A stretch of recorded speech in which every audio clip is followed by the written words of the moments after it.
ನಮಸ್ತೆ ಎಲ್ಲರಿಗೂ ಇವತ್ತಿನ ವಿಡಿಯೋದಲ್ಲಿ ತೊಗರಿಬೇಳೆ ಹೋಳಿಗೆ ಮತ್ತು ಮಾವಿನ ಹಣ್ಣಿನ ಸೀಕರಣೆ ಯಾವ ರೀತಿ ಮಾಡೋದಂತ ಶೇರ್ ಮಾಡ್ತಾ ಇದ್ದೀನಿ। ಮೊದಲು ನಾನು ನೀರು ಕುದಿಯೋದಕ್ಕೆ ಇಟ್ಕೊಂಡಿದ್ದೆ। ನೀರು ಕುದಿ ಬಂದ ಮೇಲೆ ಅರ್ಧ ಕಿಲೋ ತೊಗರಿಬೇಳೆ ನೀಟಾಗಿ ವಾಶ್ ಮಾಡಿ ಹಾಕೊಂಡಿದ್ದೀನಿ।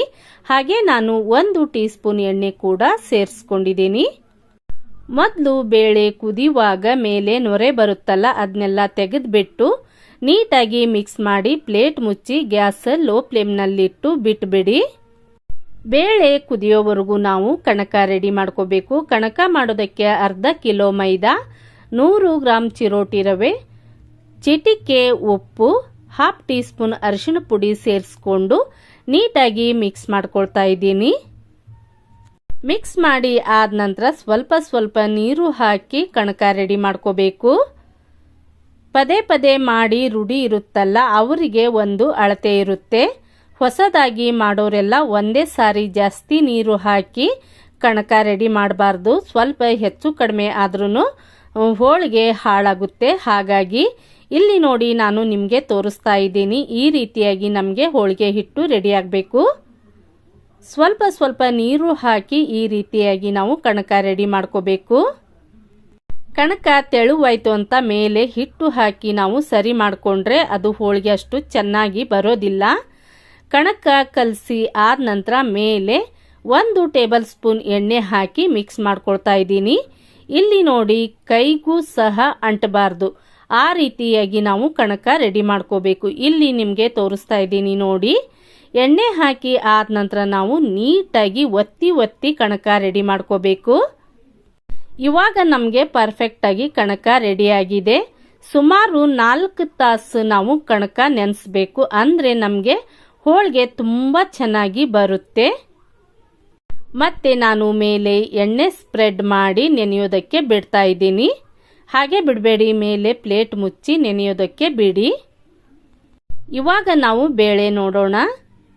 ನಾವಿಲ್ಲಿ ಬೇಳೆ ಕುದಿಯೋದಕ್ಕೆ ಬಿಟ್ಟಿದ್ವಲ್ಲ, ಇಲ್ಲಿ ನೋಡಿ ನಿಮಗೆ ತೋರಿಸ್ತೇನೆ ಎಷ್ಟು ನೀಟಾಗಿ ಬೇಳೆ ಬೆಂದು ರೆಡಿಯಾಗಿದೆ ಅಂತ। ಇದು ತೊಗರಿ ಬೇಳೆ ಆಗಿರೋದ್ರಿಂದ ಬೇಗ ಬೇಳೆ ಬೇಯುತ್ತೆ, ಹುಷಾರಾಗಿ ನೀವು ಬೇಯಿಸ್ಕೋಬೇಕು। ಇವಾಗ ನಾನು ಬೇಳೆ ಮತ್ತು ನೀರು ಸಪರೇಟ್ ಮಾಡ್ಕೊಳ್ತೇನೆ। ಸ್ವಲ್ಪ ಕೂಡ ನೀರು ಇರಬಾರ್ದು ಬೇಳೆಯಲ್ಲಿ, ಆ ರೀತಿಯಾಗಿ ನಾವು ನೀರು ತೆಗೆದುಬಿಡಬೇಕು। ಇಲ್ಲಿ ನೋಡಿ ನಿಮಗೆ ತೋರಿಸ್ತಾ ಇದ್ದೀನಿ। ಬೇಳೆಯಲ್ಲಿ ನೀರು ಇದ್ರೆ ಹೂರಣ ಮಾಡೋದಕ್ಕೆ ಸರಿಯಾಗೋದಿಲ್ಲ। ಹಾಗಾಗಿ ಅರ್ಧ ಕಿಲೋ ಬೇಳೆಗೆ ಅರ್ಧ ಕಿಲೋ ಬೆಲ್ಲ ಸೇರಿಸ್ಕೊಂಡು ನೀಟಾಗಿ ಮಿಕ್ಸ್ ಮಾಡ್ಕೊಳ್ತಾ ಇದ್ದೀನಿ।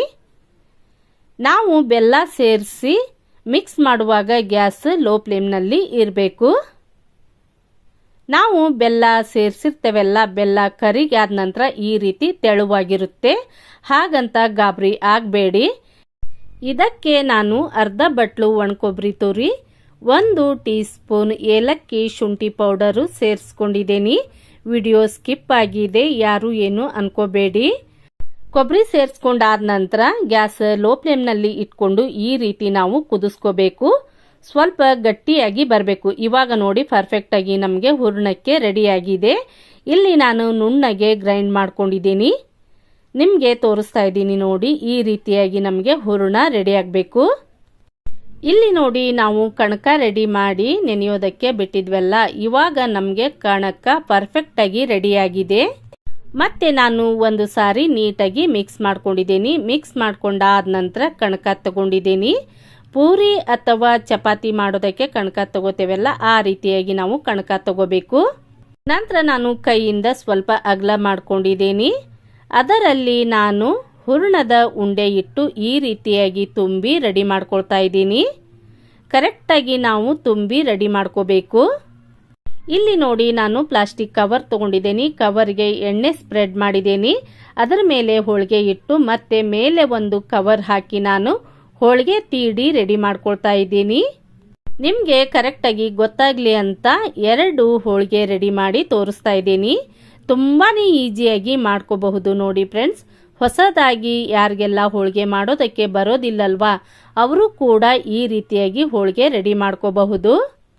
ಇಲ್ಲಿ ನಾನು ಗ್ಯಾಸ್ ಆನ್ ಮಾಡಿ ಹಂಚು ಬಿಸಿ ಆಗೋದಕ್ಕೆ ಇಟ್ಟಿದ್ದೆ। ಹಂಚು ಬಿಸಿ ಆದ ನಂತರ ಸ್ವಲ್ಪ ಎಣ್ಣೆ ಹಾಕಿ ನಂತರ ಹೋಳಿಗೆ ಹಾಕಿ ಮೇಲೆ ಮತ್ತೆ ನಾನು ಎಣ್ಣೆ ಹಾಕಿ ಈ ರೀತಿಯಾಗಿ ಹೋಳಿಗೆ ಬೇಯಿಸ್ಕೊಳ್ತಾ ಇದ್ದೀನಿ. ಹೋಳಿಗೆ ಬೇಯಿಸುವಾಗ ಗ್ಯಾಸು ಮೀಡಿಯಂ ಫ್ಲೇಮ್ನಲ್ಲಿ ಇರಬೇಕು. ಇವಾಗ ನೋಡಿ ನಮಗೆ ಪರ್ಫೆಕ್ಟಾಗಿ ಹೋಳಿಗೆ ರೆಡಿ ಆದವು. ಇಲ್ಲಿ ನಾನು 5 ಮಾವಿನ ಹಣ್ಣು ತಗೊಂಡಿದ್ದೀನಿ. ಹೋಟೆ ಬೇರೆ ತಿರುಳು ಬೇರೆ ಮಾಡ್ತಾ ಇದ್ದೀನಿ.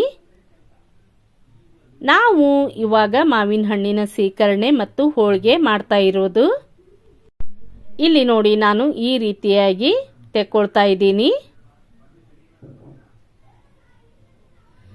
ಹೋಳಿಗೆ ಮಾವಿನ ಹಣ್ಣಿನ ಸೀಕರಣೆಗೆ ತುಂಬಾನೇ ಚೆನ್ನಾಗಿ ಕಾಂಬಿನೇಷನ್ ಇದೆ ಫ್ರೆಂಡ್ಸ್. ಯಾರೆಲ್ಲ ಟ್ರೈ ಮಾಡಿಲ್ಲಲ್ಲ ಒಮ್ಮೆ ಟ್ರೈ ಮಾಡಿ. ನಾನು ತೆಗೆದು ಇಟ್ಕೊಂಡಿರುವಂತ ಮಾವಿನ ಹಣ್ಣಿಗೆ ಸಕ್ಕರೆ, ಏಲಕ್ಕಿ, ಶುಂಠಿ ಪೌಡರ್ ಸೇರಿಸಿ ಮಿಕ್ಸ್ ಮಾಡ್ಕೊಂಡಿದ್ದೀನಿ. ಇವಾಗ ನೋಡಿ ಊಟಕ್ಕೆ ಹೋಳಿಗೆ, ಮಾವಿನ ಹಣ್ಣಿನ ಸೀಕರಣೆ.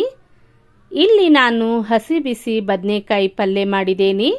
ಚಳ್ಳಕಾಯಿ ಉಪ್ಪಿನಕಾಯಿ, ಮಾವಿನಕಾಯಿ ಉಪ್ಪಿನಕಾಯಿ, ಬೇಳೆ ಸಾರು, ಅನ್ನ ಇಷ್ಟಿದ್ರೆ ಸಾಕಲ್ಲ ಫ್ರೆಂಡ್ಸ್, ಹೊಟ್ಟೆ ತುಂಬ ಊಟ ಆಗುತ್ತೆ. ಮಾವಿನ ಹಣ್ಣಿನ ಸೀಸನ್ನಲ್ಲಿ ಈ ರೀತಿ ನೀವು ಊಟ ಮಾಡಿ ಕೊಟ್ರಿ ಅಂದ್ರೆ ಮತ್ತೆ ಪದೇ ಪದೇ ಕೇಳಿ ಮಾಡಿಸ್ಕೊಂಡು ತಿಂತಾರೆ. ಮನೆ ಮಂದಿ ಎಲ್ಲ ಸಂತೋಷವಾಗಿ ಇರ್ತಾರೆ ನೋಡಿ ಫ್ರೆಂಡ್ಸ್. ಯಾರಾದರೂ ಈ ರೀತಿಯಾಗಿ ಅಡಿಗೆ ಮಾಡಿ ಊಟಕ್ಕೆ ಕರಿತಾರೇನೋ ಅಂತ ಕಾಯಬೇಡಿ, ಯಾರು ಕರೆಯೋದಿಲ್ಲ. ನಮಗೆ ಯಾವಾಗ ಏನು ತಿನ್ನಬೇಕು ಅನಿಸುತ್ತೋ ಆವಾಗ ನಾವು ಈ ರೀತಿಯಾಗಿ ರುಚಿ ರುಚಿಯಾಗಿ ಅಡಿಗೆ ಮಾಡಿಕೊಂಡು ಮನೆ ಮಂದಿ ಎಲ್ಲ ಊಟ ಮಾಡಬೇಕು ನೋಡಿ ಫ್ರೆಂಡ್ಸ್. ಮಕ್ಕಳು ಖುಷಿಯಾಗಿರ್ತಾರೆ, ಮನೆ ಮಂದಿ ಎಲ್ಲ ಖುಷಿಯಾಗಿರ್ತಾರೆ. ಧನ್ಯವಾದಗಳು.